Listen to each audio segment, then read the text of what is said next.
शर्मिंदगी एक आवश्यक विषय वाणिपीडिया से वर्तमान युग में लोग इतनी सारी बातों से शर्मिंदा हैं कि उनका ध्यान सभी वैदिक साहित्य की ओर हटाना मुश्किल है। लोग कई भौतिक इच्छाओं से शर्मिंदा होते हैं। वे अलग अलग परिणाम प्राप्त करने के लिए शिव, ब्रह्मा, काली, दुर्गा, गणेश और सूर्य की पूजा करते हैं। हालांकि कोई भी व्यक्ति भगवान विष्णु की पूजा करके इन सभी परिणामों को एक साथ प्राप्त कर सकता है। कली के इस युग में प्रत्यक्ष विधि विशेष रूप से अधिक व्यवहार्य है क्योंकि लोग अल्पायु हैं, उनकी बुद्धि कमजोर है और वे गरीबी से त्रस्त हैं और कई दयनीय परेशानियों से शर्मिंदा हैं। इसलिए भगवान चैतन्य ने सबसे बड़ा वरदान दिया है। इस युग में व्यक्ति को आध्यात्मिक जीवन में पूर्णता प्राप्त करने के लिए बस भगवान के पवित्र नाम का जाप करना होगा। श्रील प्रभुपाद की पुस्तकें, व्याख्यान, वार्तालाप और पत्र इस आवश्यक विषय की व्यापक प्रस्तुति प्रदान करते हैं, जैसा कि वाणी कोट्स शर्मिंदगी श्रेणी में देखा जाता है। उनकी पुस्तकों का एक परिचय निम्नलिखित 13 उद्धरणों में दिया गया है। श्रील प्रभुपाद की पुस्तकों से उद्धरण सभी प्रकार के सकाम परिणाम वास्तव में आत्मा से आते हैं, लेकिन क्योंकि वह अपने वास्तविक कर्तव्य को भूल गया है, वह भय और लगाव जैसे कई भौतिक परिणामों से शर्मिंदा है। एकमात्र उपाय भगवान की सेवा में लौटना है और इस प्रकार भौतिक प्रकृति के अवंचित उत्पीड़न से बचा जा सकता है। चैतन्य चरितामृत, मध्य लीला 20.119। हालांकि बरसात के मौसम में ऊंचे पहाड़ों पर मूसलाधार बारिश होती है, लेकिन उनमें बदलाव नहीं होता है। इसी तरह जो व्यक्ति कृष्ण भावनामृत में उन्नत है, भले ही उसे कठिनाइयों में भी डाला जाए, वह शर्मिंदा नहीं होता है। आध्यात्मिक रूप से उन्नत व्यक्ति जीवन की किसी भी प्रतिकूल स्थिति को भगवान की दया के रूप में स्वीकार करता है और इस प्रकार वह आध्यात्मिक साम्राज्य में प्रवेश करने के लिए पूरी तरह से योग्य है। कृष्ण पुस्तक, अध्याय 20। भक्ति के लिए अज्ञान का यह महान सागर गाय के खुर के निशान में पानी के पोखर के समान हो जाता है। एक शुद्ध भक्त कई तरीकों से उन्नति के लिए प्रयास करके खुद को शर्मिंदा किए बिना कृष्ण के सेवक के रूप में सबसे सुरक्षित स्थिति में रहता है और इस प्रकार उसका जीवन बिना किसी संदेह के हमेशा सुरक्षित रहता है। श्रीमद्भागवत 1.15 68। कुरुक्षेत्र के युद्ध क्षेत्र में अर्जुन के हृदय में जो समस्या उत्पन्न हुई, उसका समाधान भगवद गीता के उपदेश से हुआ। फिर सांसारिक लोगों की दृष्टि से भगवान के दूर जाने के बाद जब अर्जुन अपनी अर्जित शक्ति और प्रमुखता में पराजित होने के आमने सामने थे, तो उन्होंने सभी संबंधित लोगों को ये सिखाने के लिए भगवद गीता की महान शिक्षाओं को फिर से याद करना चाहा। भगवद गीता का परामर्श सभी कठिन समयों में लिया जा सकता है, न केवल सभी प्रकार की मानसिक पीड़ाओं से सांत्वना के लिए, बल्कि बड़ी उलझनों से बाहर निकलने के लिए भी, जो किसी कठिन समय में किसी को शर्मिंदा कर सकती हैं।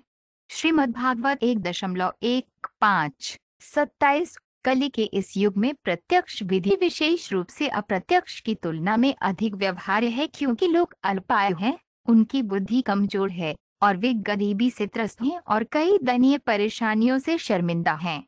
इसलिए भगवान चैतन्य ने सबसे बड़ा वरदान दिया है। इस युग में व्यक्ति को आध्यात्मिक जीवन में पूर्णता प्राप्त करने के लिए बस भगवान के पवित्र नाम का जाप करना होगा। श्रीमद्भागवत 3.217।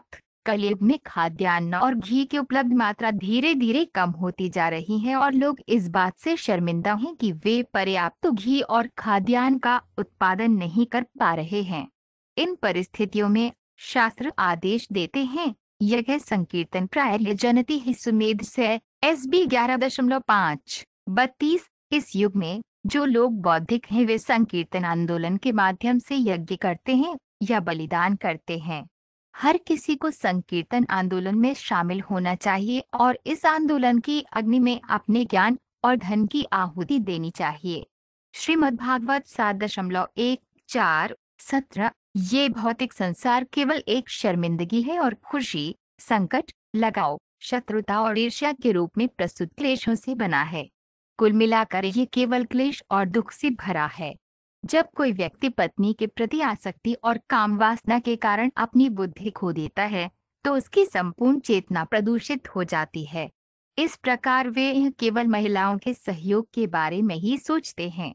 काल कारक, जो सर्प के समान है, भगवान ब्रह्मा और तुच्छी सहित सभी के जीवन को छीन लेता है। श्रीमद्भागवत 5.14 सारांश। इतने सारे सिद्धांतों और विभिन्न प्रकार के दार्शनिक अटकलों के विरोधाभासों से शर्मिंदा होने के कारण वे निराश या क्रोधित हो जाते हैं और मूर्खतापूर्ण निष्कर्ष निकालते हैं कि कोई सर्वोच्च कारण नहीं है और सब कुछ अंततः शून्य है। ऐसे लोग जीवन में रुग्ण अवस्था में होते हैं।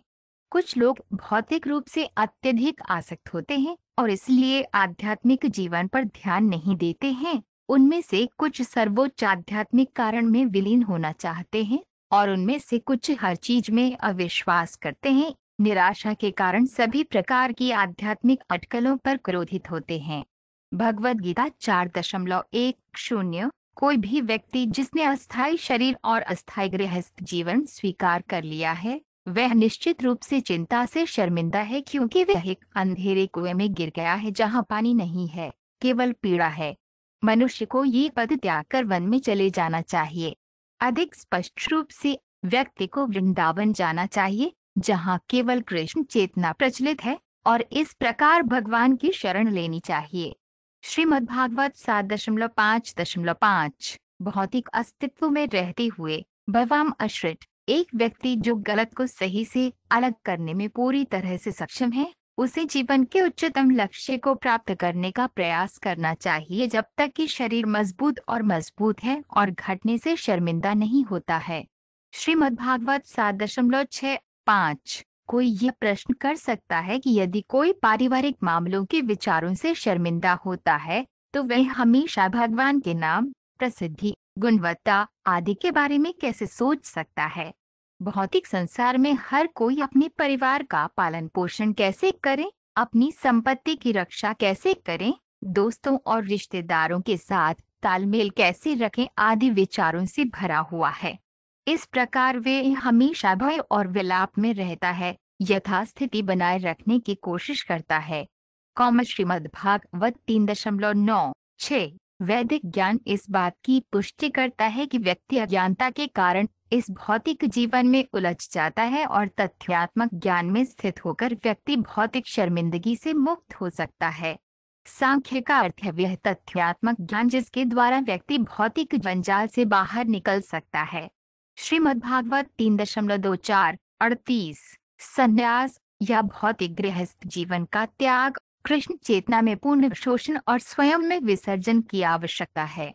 कोई व्यक्ति संन्यास नहीं लेता है। जीवन के त्याग क्रम में पारिवारिक जिम्मेदारी से मुक्ति, दूसरा परिवार बनाने या संन्यास के नाम पर एक शर्मनाक पारलौकिक धोखाधड़ी पैदा करने के लिए नहीं लेता है। सन्यासी का काम इतनी सारी चीजों का मालिक बनना और भोली भाली जनता से धन इकट्ठा करना नहीं है। श्रीमद्भागवत 3.24.34।